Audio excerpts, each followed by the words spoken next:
დავიწყარია ეს კადრები ხა რომელიც ჩვენ მოყურებელმა ნახა დარწმუნებული ვარ რომ აი სულ რომ არ ვაჩვენოთ ეს კადრები მაინც მის მეხსიერებაში ეს ყველაფერი წარუშლად დარჩა 45 წელი გავიდა ამ დღიდან 45 წელი თითქმის ნახევარი საუკუნე მგონია რომ გუშინ იყო და აი მართლაც ამ ლეგენდარული მატჩის როგორც თქვა დავაანონსე ერთ-ერთი მთავარი შემოქმედი ბატონი ვლადიმერ გუცაევია დღეს ჩვენთან ერთად დიდი მადლობა რომ აქ ხართ და ამ დღეს ვიხსენებთ არაქეთი და იცი რა არის ყველაზე მნიშვნელოვანი რაც მაშინ იმ პერიოდში ბატონი ადამიანთანხმება რომ ასეთი პოპულარული მანდილოსნებში არ იყო ფეხბურთი როგორც მამაკაცებში იმიტომ ძირითადად უთხრებოდა რომ სტადიონზე უნდა იყვნენ კაცები და ნუ რაღაც ქალები მაგრამ იმ დღეს ქალიან კაციანად ყველა ქუჩაში ვიყავით და ქალიან კაციანად ყველა ერთად ზეიმობდა ამ უდიდეს გამარჯვებას იმიტომ რომ ჩვენ მქონდა არა მარტო ქართული ფეხბურთის წარმატებით გამოწვეული სიხარული არამედ გვეგონა რომ ჩვენმა ქვეყანამ გაიმარჯვა. რაღაცა ჩვენი სახელი ითქვა, ჩვენი სახელი გაიგეს, ქართული სპორტი, აი თითქოს აი რაღაცა დიდი ბრძოლა მოვიგეთ, რომელიც ასე გვჭირდებოდა იმ პერიოდში.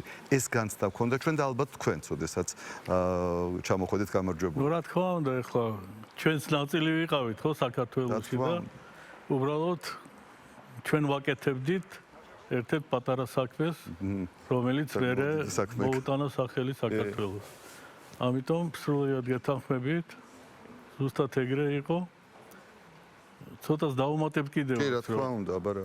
აი იმ პერიოდში მთელი საქართველო ცხოვრობდა თბილისის დინამოთი რა. კი, ნამდვილად ასე იყო. აი არ არის დასამალი და არც არავის არ უნდა ეწყინოს, არც სხვა სპორტის სახეობის წარმომადგენლებს, არც სხვა წარმოადგენლებს რომელიმე პროფესიის არ აქვს უშუალოდ საქართველოს ცხოვრობდა ამით ნამდვილად მაგით ცხოვრობდა კი ეს გამარჯვება იყო თქვენი ცხოვრების მთავარი ამბავი აი დღევანდელი გადასახედიდან და არის ახლა ცხოვრება გრძელდება და მილიონი რაღაცა ხდება ხო მაგრამ ეს კონკრეტული რა თქმა უნდა ეგრითია იცით ჩემი საზრით რომ არასდროს არავის არ დაავიწყდება რა შეიძლება შენი ცხოვრების ეპიზოდები შენს დაგავიწყდეს, მაგრამ ესეთი გლობალური საქმე, რომელიც გაკეთდა მაშინ, არავის არ დაავიწყდება. 45 წელი კი არა, 100 წელი რო გავიდეს, მაინც რა თქმა უნდა. თან ახლა ამით დავიწყეთ ბატონო საუბარი და სწორედ ახლა ამას ვფიქრობ. მაშინ ჩვენ ვიყავით საბჭოთა კავშირი. საქართველო იყო საბჭოთა კავშირის ნაწილი. და საბჭოთა კავშირის ნაკრები ეს ერთი იყო, რომელიც არსებობდა და ის იყო, თქონდა რუსეთის ნაკრები, იმიტომ რუსეთი. ამ წარმატებას ქეთი კიდე რატო ქონდა, იცი, განსაკუთრებულად ეროვნული მნიშვნელობა, რომ ეს იყო საკლუბო თბილისის დინამო. ანუ კონკრეტულად არა საბჭოეთის ნაკრებმა, არამედ საქართველოს გუნდმა მიიღო ეს უდიდესი წარმატება და ამიტომ იყო ეს ორმაგად უფრო მე ასე მგონია ალბათ რა. მე დავუმატებ. დიახ. რომ ეგ მოხდა ლეგიონერის გარეშე რა ფაქტია. აჰა, ლეგიონერის გარეშე. მე ლეგიონერს რას ვთვლი, რომ აი სასწრაფოთიდან რო იყოს ვინმე რუსეთიდან, უკრაინიდან, ყაზახეთიდან არა აქვს. არა, ჩვენი დინამო. იყო ხო, ყველა იყო თბილისის საქართველოსდან, სხვადასხვა კუთხიდან მორჩა რა. ეგეთი რამე მე მგონი არც ერთ კლუბს არ მოუგია თასი.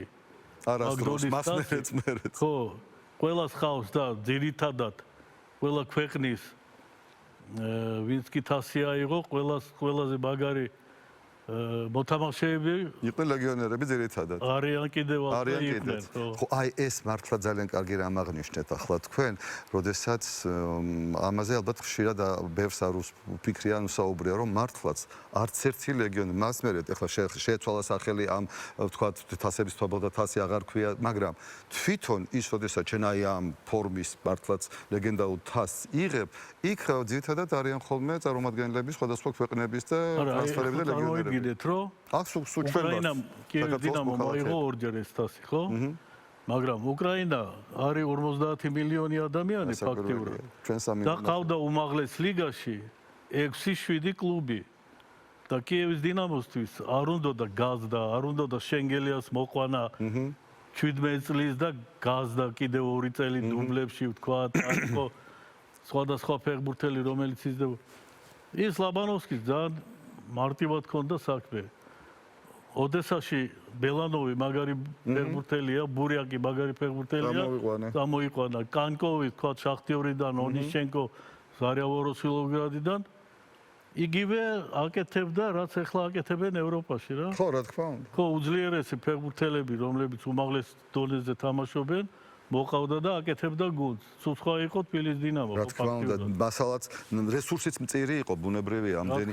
აქ ჭირდებოდა არა არჩევა ბევრი ასარჩევიდან, არამედ უკვე არსებულის ისე გაწვრთნა და ისე მომზადება, აღზრდა ის ერთი ყავდა და ის უნდა აღგეზარდა. რასაც სხვათა შორის აკეთებდა ძალიან კარგად თქვენი ლეგენდარული მართლმსაჯულწვრთნელი ნოდარ ახალკაციც მათ შორის, რომელიც ნოდარ ახალკაცზე ჩემის აზრით აი რო ილაპარაკო ერთი კვირა დღე და ღამე გაუჩერ მაინც ვერ ამოწურავ რა უდიდესი საქმე გააკეთა რა თქმა უნდა და მე ხანდახან მიკვირს რა ეხლა ყველას თავისი აზრი აქვს რა თქმა უნდა მაგრამ რო ზივარ და რაღაცას რო იტყვია ნოდარ ახალკაცი იცი აგდებულად რომ აუ მაგას ეს ფეხბურთელები ყავდა და რა თქმა უნდა გააკეთებდა სხვასაც ყავდა რა მიშაბესხი ყავდა სლავ მეტრეველი ყავდა კოტრიკაძე ყავდა იამანიძე ყავდა მაგრამ ვერ გააკეთეს ეგ საქმე ხო კაცმა მოიყვანა ნახევარი გაზარდა ნახევარი დახტა ნუ რა მე დავხტი მაგალითად შოთა ხინჩაგაშვილი დახტა რატო ყიფიანი დახტა მაგრამ ძირითადად გადაადგილებები გააკეთა და ეს არ უნდა დაგვავიწყდეს არავის და არ უნდა თქვა მაკაძე რომ დახვდა და რა გააკეთა მან. რა გააკეთა მან. საერთოდ ალბათ წვრთნელმა რა გააკეთაო, თუ ამას ვინმე კითხვას სვავს, იბან უკვე ფეხბურთი საერთოდ არ იცის და საერთოდ სპორტიც არ იცის, იმიტომ რომ ნებისმიერ სახეობაში სპორტის ყველაზე დიდი ერთ-ერთი უდიდესი წვლილი სწორედ მწვრთნელს გააჩნია, რომელიც კრავს გუნდს, ის ხო მარტო ერთ ადამიანთან არ მუშაობს. ამ წარმატებამ გადამოვა რა შეცვალა ქართულ სპორტში? წელი კი ბევრი გავიდა 5.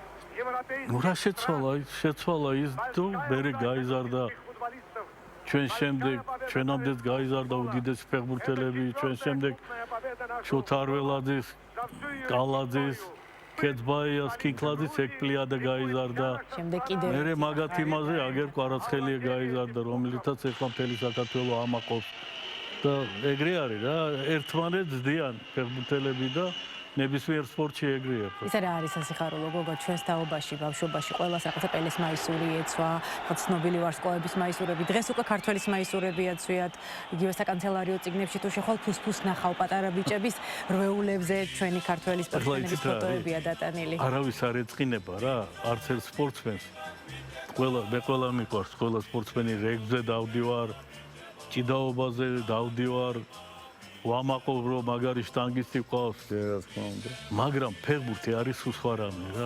ფეხბურთი თელ სოფლიოში ასეა რა მაგრამ ჩვენთან. თელ სოფლიოში მე წარმატებული სპორტია და ყველაზე პოპულარული. ეგ არის ეგრე ვთვლი რომ ქვეყანაში თუ მაგარი ქვეყანაა ესე იგი ავტომატურად მაგარი ნაკრები ყავს რა და მაგარი კლუბები ყავს რა. კი.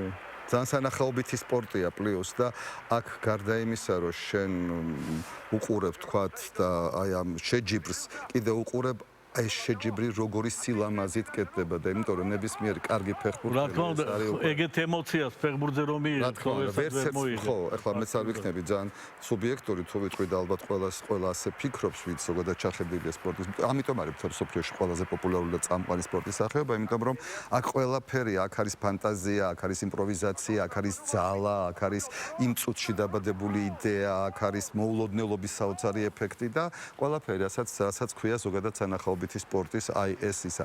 მე რა მინდა კითხოთ. რა თქმა უნდა პროგნოზირება სპორტის სახეობებში ძალიან რთულია, მაგრამ ჩვენ ძალიან სწორი გზა ვახსენეთ, რამდენი თაობა სწორედ ერთმანეთის მიბაძვით, კარგი გაგებით და სურვილით რომ გავხდე ასეთი, გახდა ასეთი, როგორიც არის.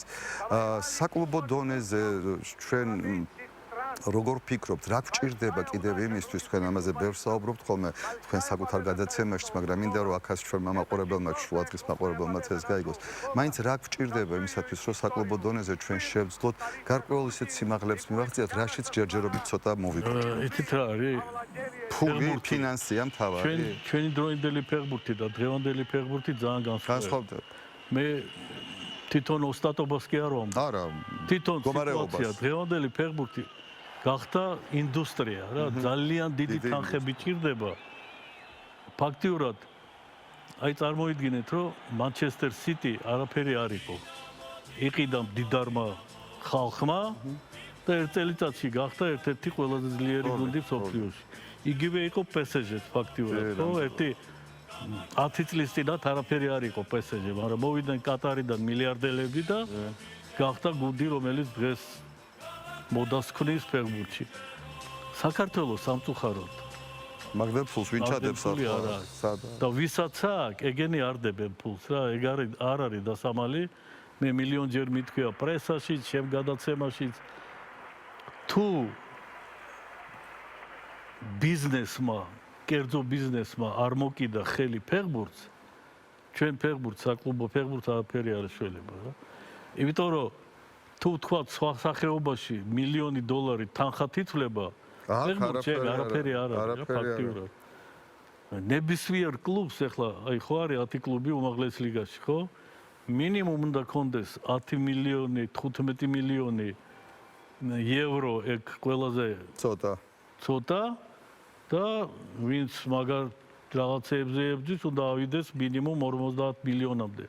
მე გეუბნებით მინიმუმი რაც არის, იმიტომ რომ თქვათ იგივე PSG-ს დარწმუნებული ვარ 9 მილიარდი აქვს ბიუჯეტი და ესე დონეზე ადიან. ამიტომ თუ ეს ყველაფერი არ იმას არ შეიცვალა და აი ამ რელსებზე არ დადგა, რაც მე არ ვიცი როგორ უნდა მოხდეს. ალბათ ვერა, ბატონო, მოდით ვიყოთ რეალისტები და ვთქვათ, რომ რაღაცაში ჩვენ შეგვიძლია. ანუ ერთი ხალხური ანდაზაა, სადამდედაც საბანი გახსოვდება, ფეხი იქამდე გაჭიმეო. იმაზე მეც ნუ მოვითხოვთ, ნუ რავისგან, ვიდრე ეს ზუსტად იმას ვამბობ, რომ მე არ ვიცი, შევძლებ თუ არა. ალბათ ვერა ამ შემთხვევაში. ხო, ალბათ ვერა, ხო და ამიტომ რომ მოველოდოთ ახლა ჩვენ საკლუბო ფეხბურთიდან რაღაცა, ეგ აბსურდია, ხო. ამიტომ მთელი აქცენტი და სწორია უნდა გააკეთო ნაკრებზე და ლეგიონერებზე, ვინც თამაშობს, ვინც ნიჭიერია, ისინი გაიზარდონ კაი კლუბებში და ნაკრებმა ანახოს თავის. ნამდვილად. ძალიან დიდი მადლობა, ბატონო, ჩვენთან რომ იყავით დღეს, ჩვენ მაყურებელს კიდევ ერთხელ რომ გავახსენეთ, ეს მართლაც ფანტასტიკური დღე, რომელიც მათთვის დაუვიწყარია, დარწმუნებული ვარ, ვისაუბრეთ იმაზეც, რაც გვიჭირს, რაც გვილხინს, ყოველ შემთხვევაში ასეთია დღევანდელი ჩვენი რეალობა, ასეთი იყო წარსული და ასეთი იქნება მომავალი ჩვენი. დიდი მადლობა თქვენ სტუდიაში დიდი მადლობა. ახლა კი პირველი ნაბიჯები მომავალი მუსიკოსებისთვის ვნახოთ ჩვენი ჟურნალისტის თამარ გელოვანის მიერ მომზადებული სიუჟეტი. მე და გოგა აქვე დაგემშვიდობებით. ჩვენ კი აქვე დაგემშვიდობებით. მე დღეს გისურვებ. ნახვამდის. ნახვამდის.